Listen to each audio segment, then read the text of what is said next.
Berbicara rehabilitasi, penanaman, reboisasi, udah dari zaman presiden yang itu loh. Iya. Tiap tahun, tiap musim tanam kita nanam pohon. Dulu kalau masih ingat apa one man one tree, omot atau statement siapapun ya pemimpinnya, sekian juta pohon, sekian juta pohon.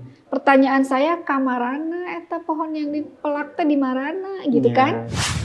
Berbicara infrastruktur, kan lagi-lagi ada kaidah-kaidah konservasi yang sebetulnya masyarakat tuh harus dilibatkan dalam menyelesaikan atau memutuskan suatu kebijakan. Mau itu regulasi, mau apapun itu. Selama ini kan kalau yang saya perhatiin, kebijakan-kebijakan pemerintah itu tidak pro masyarakat bawah, top down. Pokoknya petanya sudah begini, eksekusi ketuk palu, begitu.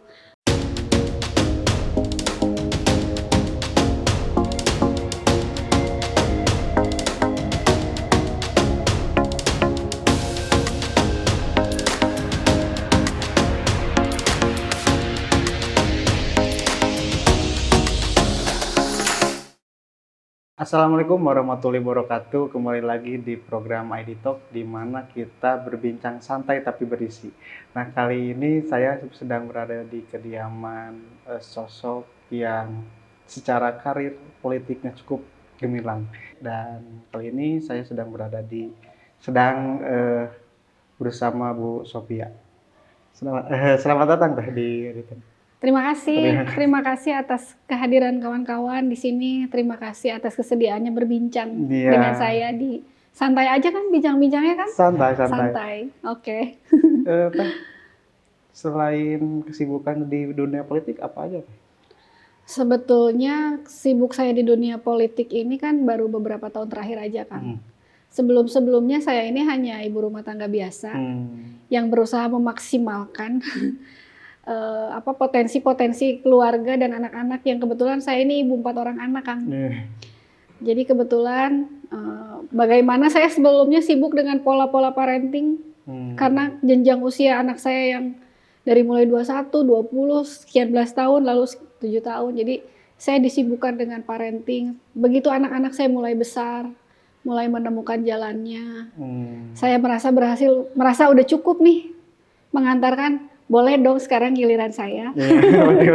Giliran saya menyibukkan diri untuk bergelut dalam bidang-bidang sosial yang sekiranya bisa lebih maksimal mengabdikan diri saya untuk masyarakat mungkin, Kang. Iya, betul. Gitu. Katanya fokus juga di manajemen per-entertainment. Sebetulnya semua yang saya lakukan ini tidak pernah ada perencanaan. Saya nggak pernah berencana masuk parpol, saya nggak pernah berencana punya manajemen, semuanya mengalir. Termasuk terkait manajemen, kebetulan anak saya ini tiba-tiba punya rezeki, berkesempatan terjun di dunia entertain, 2 orang pula. Karena keposesifan saya sebagai ibu aja nggak mau diurus sama orang. Jadi saya memaksakan diri saya untuk belajar manajemen, bagaimana memanage perjalanan karir anak-anak saya tanpa harus ada campur tangan pihak-pihak luar. Karena kalau ada campur tangan orang, saya duluan yang paling kesel, Kang. Jadi saya ingin memberikan yang terbaik, ya udah deh belajar. Nah, seiring berjalannya waktu ternyata banyak juga pihak-pihak atau talent-talent lain yang melihat kayaknya pengen bergabung gitu di manajemen saya, ya akhirnya terjadilah gitu kan. Mengalir gitu. Tapi sebelumnya background Sophia apa? Kalau berbicara background pendidikan, saya ini kuliahnya sebenarnya basicnya ekonomi. Saya belajar akuntansi, lalu saya belajar perpajakan, jadi sama sekali nggak ada hubungannya dengan dunia manajemen maupun politik. Dulu kuliah di mana tuh? Ekonomi? Saya dulu di Unpad. Saya juga sempat kuliah dulu masih STIEB, belum jadi sekarang tuh apa sih? Dulu Sekolah Tinggi Ilmu Ekonomi Bandung. Lalu berubah menjadi Widyatama. Jadi saya dulu masih STIEB kampusnya. Masuk STIEB, lulus sudah jadi Widyatama gitu. Lalu saya juga kuliah di PAP Unpad juga sempat. Dan terakhir saya mau ambil S2 di Bagasasi mungkin. Bagasasi, ya. Teh dari manajemen entertainment atau perekonomian ke politik. Kenapa teh ada apa dengan politik? Nah, lagi-lagi tidak ada perencanaan, Kang. Mengalir saya bilang juga. Jadi konsepnya karena kami ini kan, saya ini lahir dari keluarga yang bisa dibilang bonding keluarga tuh cukup baik. Saya dibesarkan dari bahwa prioritas utama dalam setiap perjalanan itu keluarga. Jadi pada saat saya belajar manajemen karena saya posesif sama anak-anak, lalu kebetulan saya terlahir dari bapak saya yang seorang aktivis lingkungan. Lalu saya menikah dengan suami saya di mana mertua saya juga seorang aktivis bidang kebudayaan. Lagi-lagi saya melihat perjalanan bapak-bapak saya ini. Dengan modal idealisme mereka ini sayang banget gitu. Perjalanan mereka udah jauh, kok segini aja. Kayaknya harus ada sih anak-anaknya yang melanjutkan perjuangan mereka, minimal ada apa ya, biar idealisme mereka itu menghasilkan sesuatu. Saya pikir ya saya harus masuk gerbong. Gitu, nggak bisa kayaknya teriak-teriak di luar gerbong mau jadi nanaon kan. Jadi itu saya pikir oke, ini perjalanan bapak dan mertua saya ini harus jadi sesuatu. Jadi akhirnya saya memutuskan mencari, dan kebetulan, lagi-lagi kebetulan pada saat itu saya ditelepon oleh salah satu petinggi ya elit partai lah, diminta untuk bergabung. Waktu itu jujur aja respon saya sebenarnya enggak deh, saya nggak mau gitu. Tapi akhirnya agak sedikit dipaksa, datang aja dulu gitu kan. Kemana? Ya datang ke Jalan Pelajar Pejuang 45, dia bilang. Saya nggak bisa, saya bilang. Lagi-lagi menolak di awal. Akhirnya ya ketemu ngobrol, tapi di Hotel Arsalia waktu itu. Waktu saya datang ternyata situasinya lagi konverda. Dan tanpa ditanya saya disuruh beli baju partai, langsung dilantik jadi pengurus provinsi kan. Nah kan lagi-lagi tidak ada perencanaan. Jadi mungkin saya berpikir ini semesta yang bawa saya ke sini gitu. Waktu saya dilantik menjadi salah satu pengurus DPD PDI Perjuangan, saya benar-benar mulai dari bukan nol sih, minus Kang. Saya duduk, melihat, mendengar, belajar. Waktu berjalan, mengalir, akhirnya semakin saya tahu, semakin saya kenal, semakin saya tahu harus ngapain, baru deh muncul tuh tertarik minatnya. Nah gitu kan. Berarti berangkat dari perjuangan sang ayah mungkin ya Bu, dari aktivis. Lebih menjadi inspirasi ya perjalanannya. Sehingga bisa jadi landasan untuk terus memperjuangkan lewat konstitusi merenang gitu. Betul, laras pisan. Berarti udah dari tahun berapa teh masuk ke PDIP? Baru 5 tahun terakhir lah. 5 tahun terakhir. Belum lama kan? Belum lama, tapi langsung jadi dikasih. Alhamdulillah, rezeki mungkin ya. Rezeki. Iya. Tapi sebelumnya ada tawaran dari partai lain teh? Jujur kalau ngomongin tawaran dari partai lain tuh udah dari kapan. Karena melihat kinerja pergerakan bapak dan mertua saya kan, tidak hanya datang ke saya, tapi ke suami saya juga. Ibaratnya mereka kan bisa mengamplifikasi perjalanan-perjalanan beliau, tapi nggak pernah ada ketertarikan, belum aja gitu. Mungkin ya memang sudah waktunya kali ya. Iya. Ada apa dengan PDIP? Kenapa PDIP? Iya.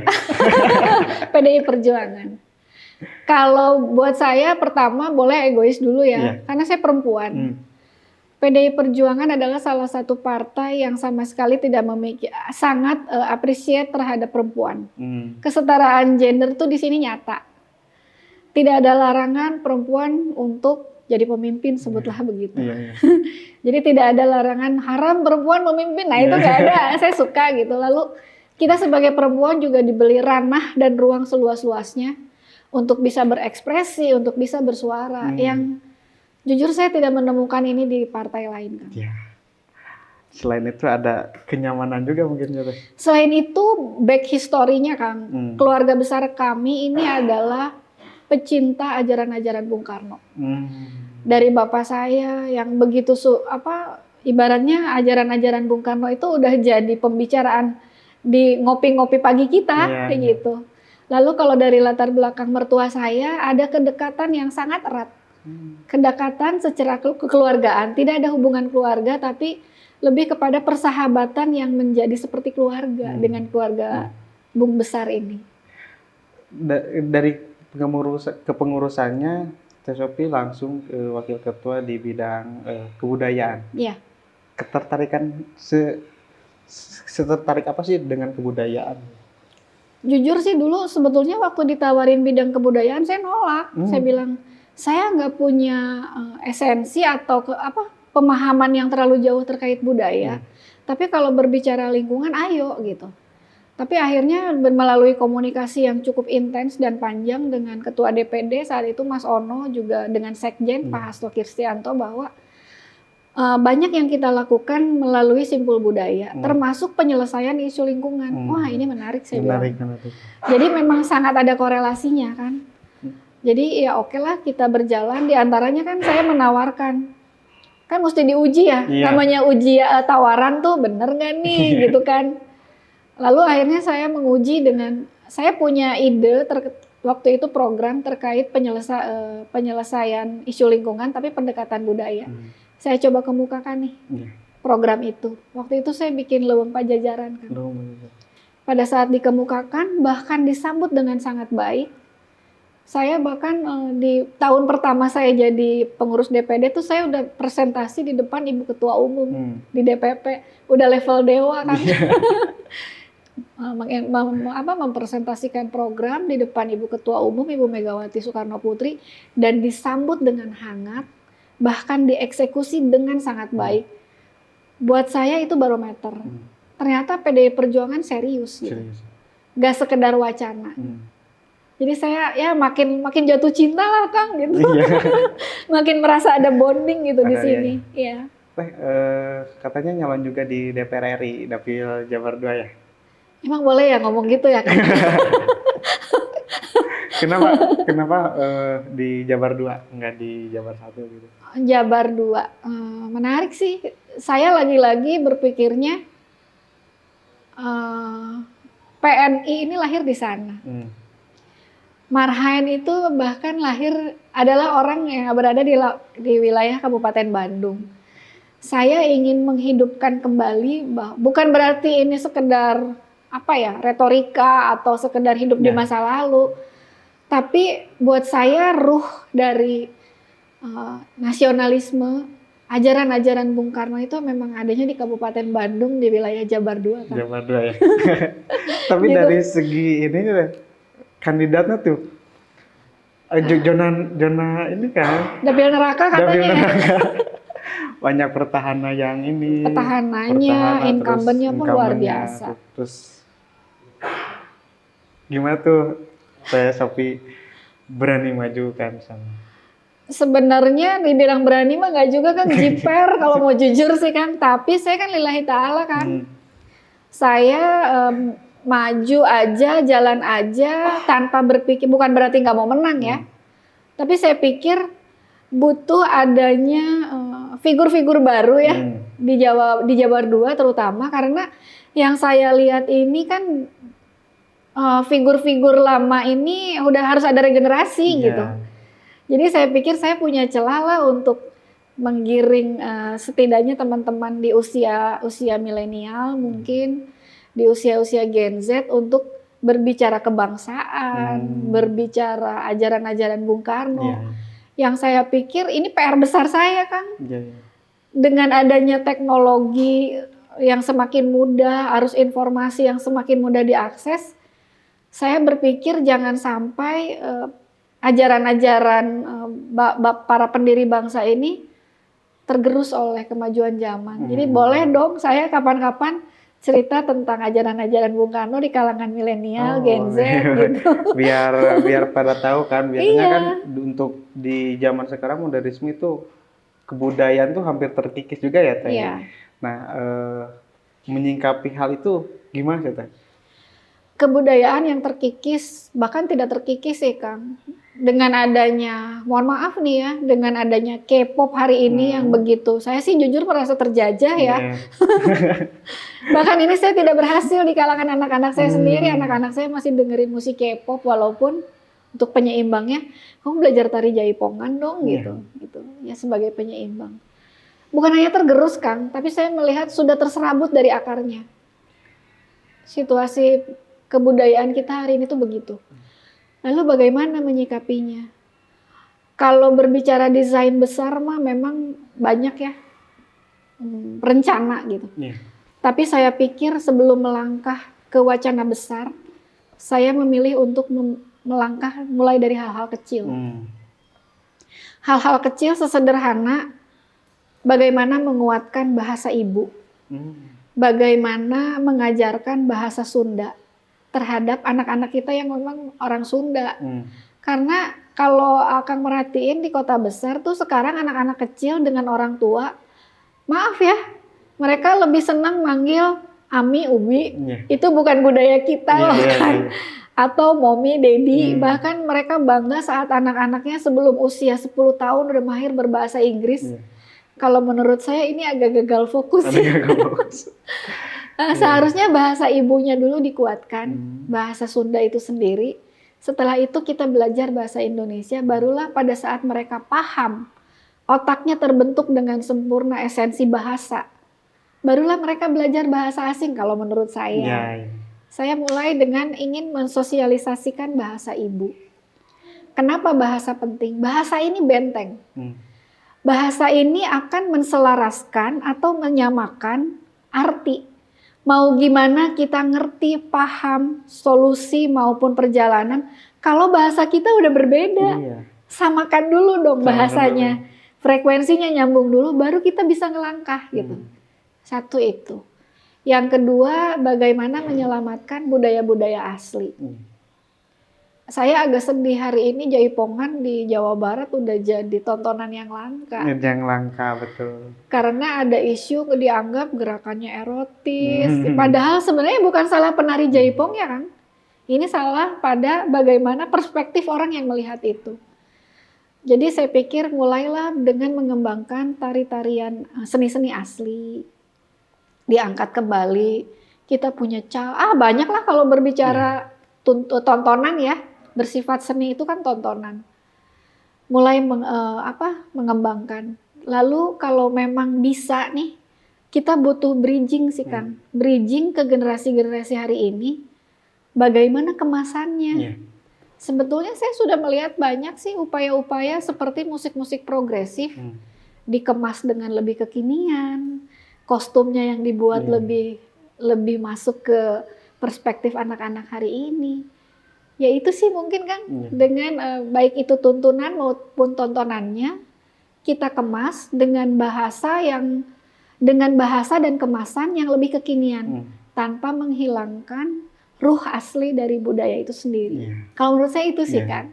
Kalau tadi ngomongin soal bahasa Sunda kan, harus diawali dengan bahasa ibu. Nah untuk di pendidikan sendiri Bu, jam pelajaran bahasa Sunda juga itu sebentar. Iya, bahkan dalam seminggu aja cuma sehari ya, makanya kebayang apa sih itu. 1 jam kan itu.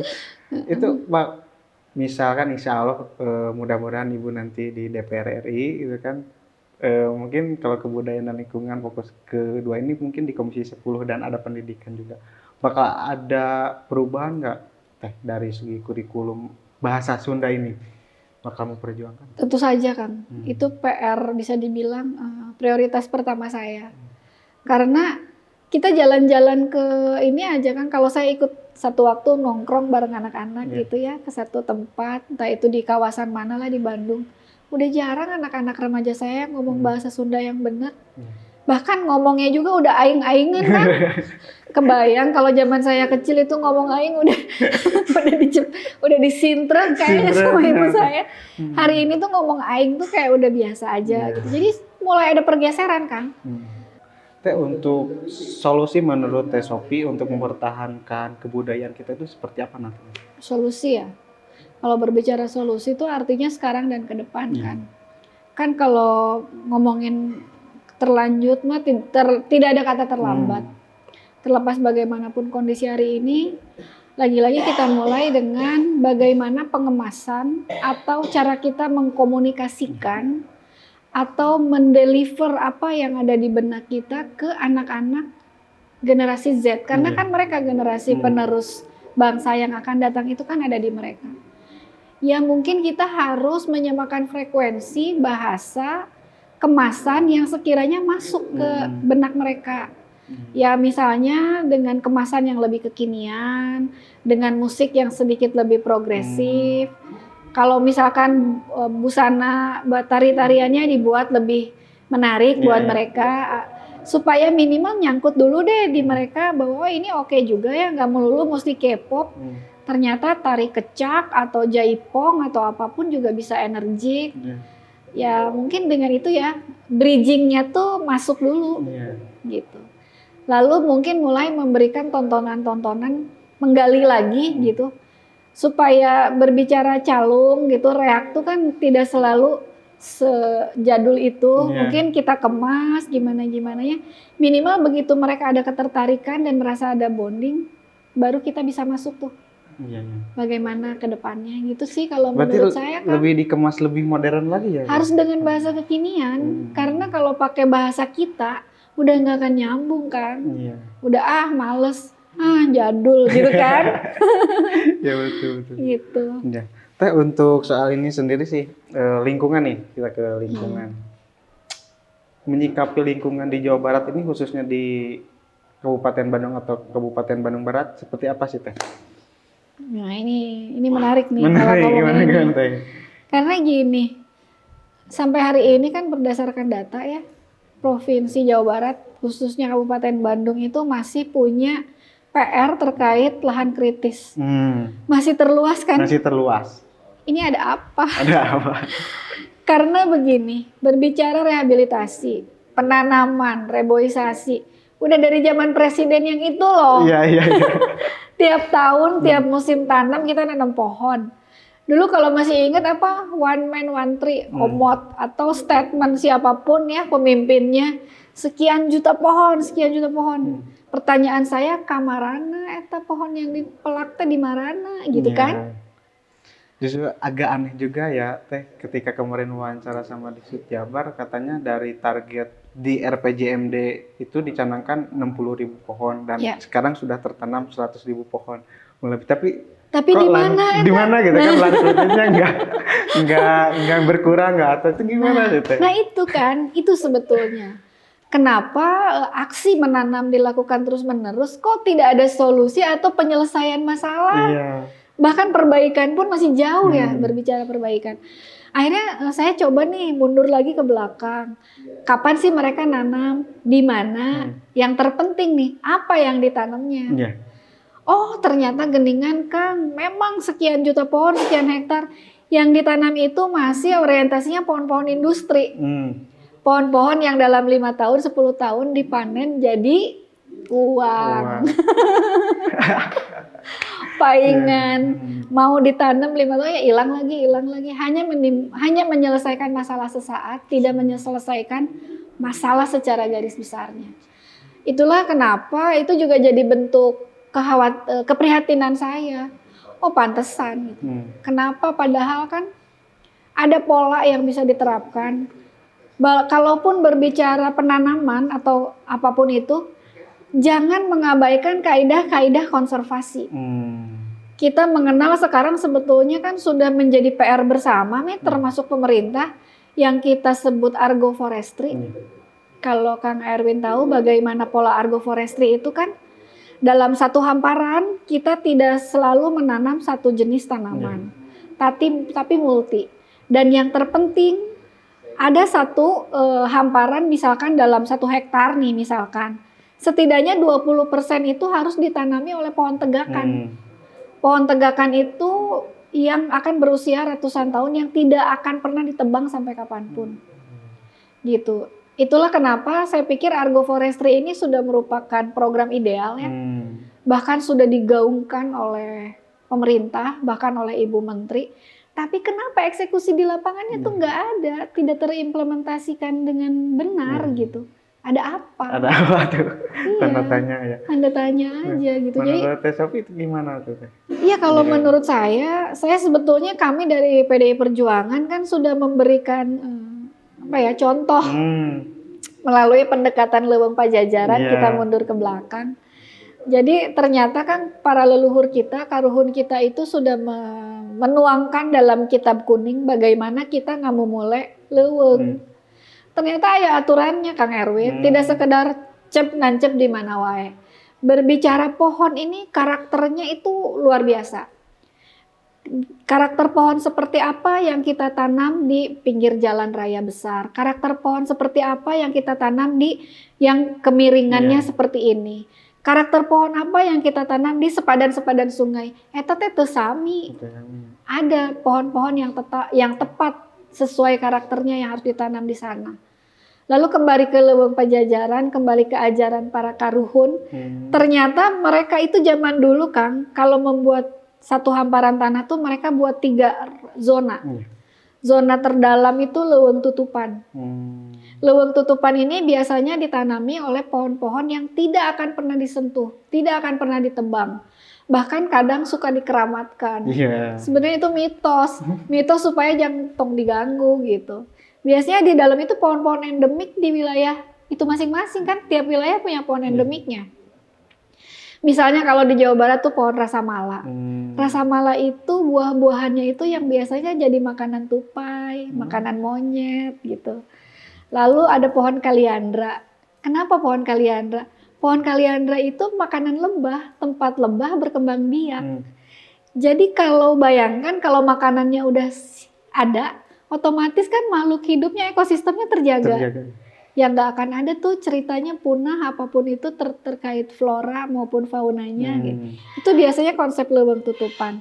Lalu di leuweung luaran, di luar leuweung luaran itu ring 1, biasanya itu leuweung luaran ini ditanami oleh tanaman-tanaman produktif, sebutlah buah-buahan, pohon buah apa, itu boleh dieksploitasi hasilnya oleh masyarakat. Oleh pemerintah. Jadi pemerintah boleh tuh mau bikin perkebunan kopi atau perkebunan itu boleh selama hasilnya untuk masyarakat sekitar. Dan yang terluar leuweung baladahan itu biasanya boleh diakses oleh masyarakat di sekitar hutan. Tapi biasanya yang ditanam di situ tuh HHBK, hasil hutan bukan kayu. Sebutlah ada rotan atau ada apapun itu masyarakat. Jadi apa? Di mana ya leuweung? Masyarakat di sekitar bisa menikmati hasilnya dan otomatis sejahtera.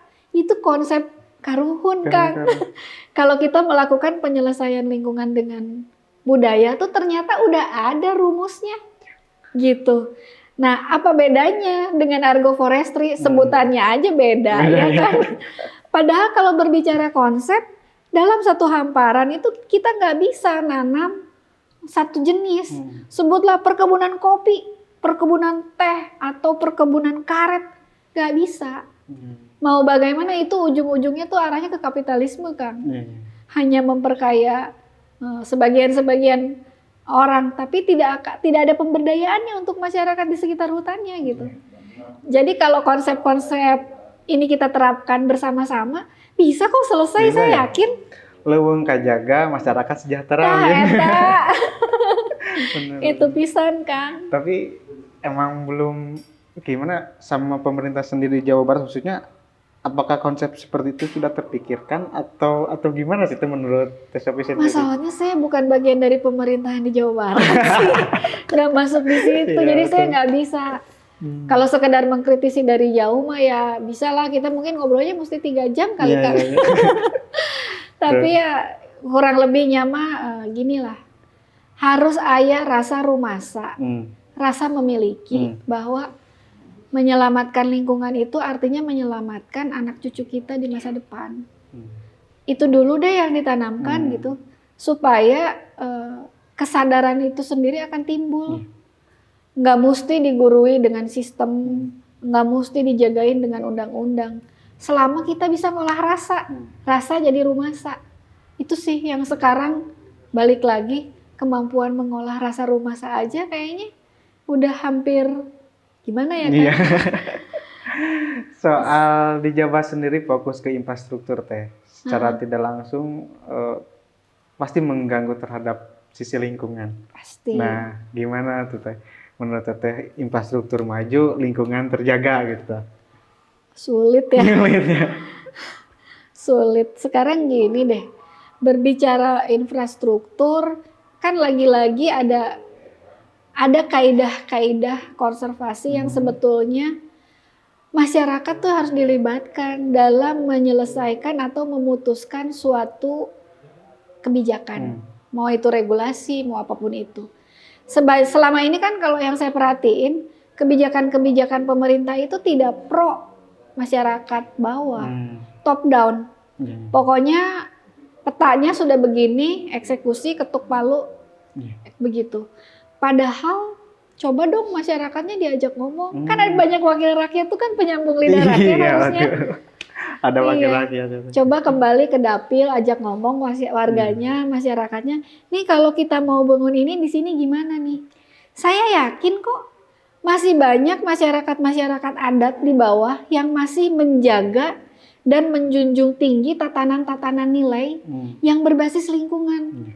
Sebutlah komunitas jaga seke apapun itu.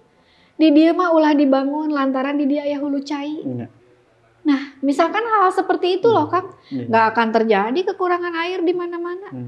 Atau di sini tidak boleh didirikan bangunan, kenapa? Aya patahan Lembang, Nah, kalau masyarakat dilibatkan, masyarakat adat dilibatkan, saya yakin keseimbangan akan tercapai kok, Kang. Ya memang repot sih ya kalau saya harus ngomongin infrastruktur dengan lingkungan, yaitu memang harus sampai menemukan titik temu tuh perjalanannya bakal panjang. Kan. Tapi setidaknya harus ada yang ngawal, harus ada yang memulai kan, harus ada yang memulai, harus ada yang mengawal. Saya yakin akan ada titik temunya kok, gitu.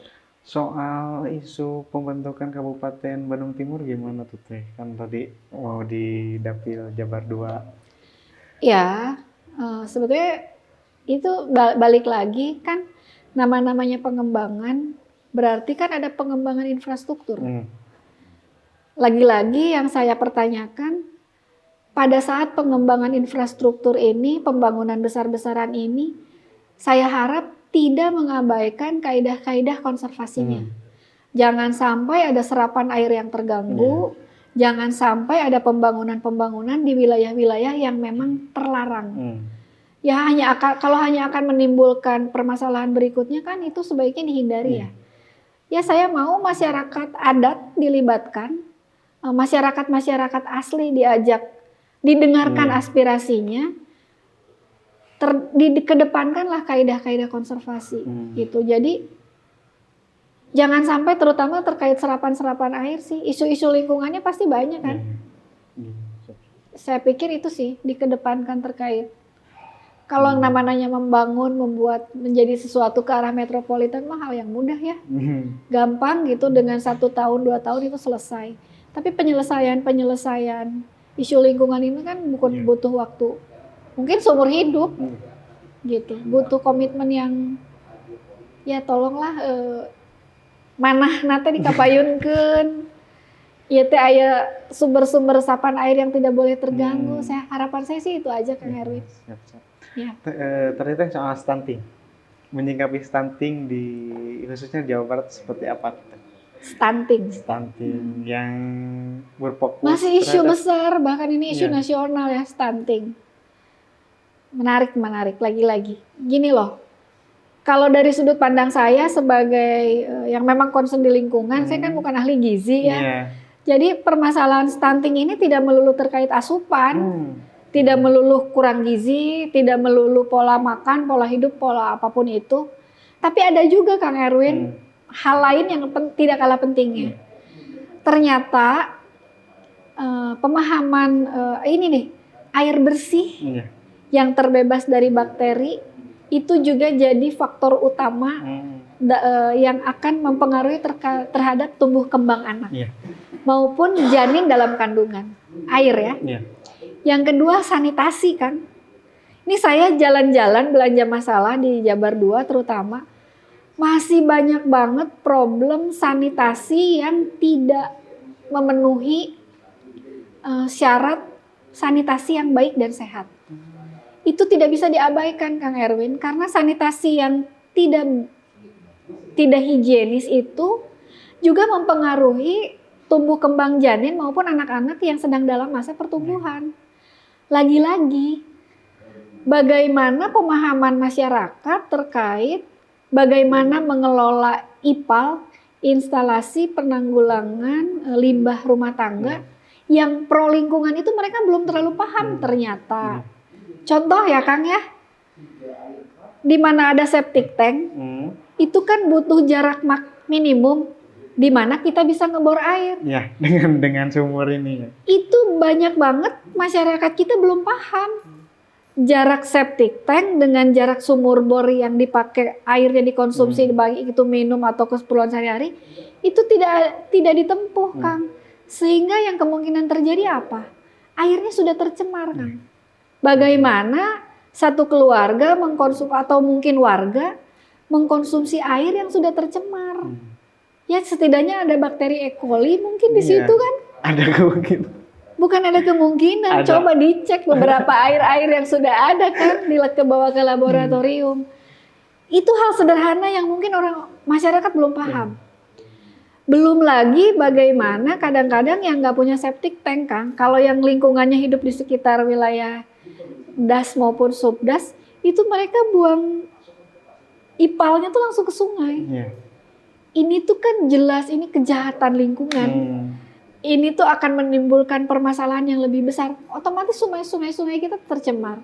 Sementara masih banyak orang yang masih mancing, masih ngambil ikan di sungai-sungai, di mana kalau sudah tercemar, otomatis ke konsumsi ikan-ikan yang kita makan juga udah.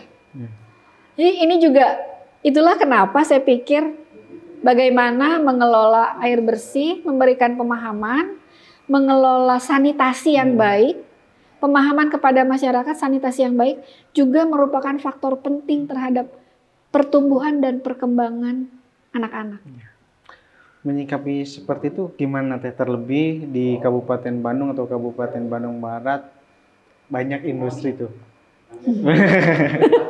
Kang Erwin ini ngajak sayanya kejauhan. Gimana tuh Teh? Saya jujur aja sih kalau ngomongin bagaimana pengelolaan limbah, bagaimana pengelolaan itu mungkin untuk tahapan yang lebih atas lagi lah. Kalau saya concernnya sebagai emak-emak, sebagai ibu-ibu minimal saya memberikan pemahaman dulu deh bahwa air bersih itu penting untuk kesehatan maupun perkembangan bayi, anak-anak. Memastikan ibu-ibu memasak air sampai mendidih gitu-gitu. Lalu jangan buang pengelolaan limbah rumah tangga langsung ke sungai. Lagi-lagi Kang Erwin, karena kemampuan saya terbatas, saya mulainya dari hal kecil dulu. Gitu. Siap. Tapi itu tidak hanya wacana sih Kang, kalau boleh nih saya juga mau cerita.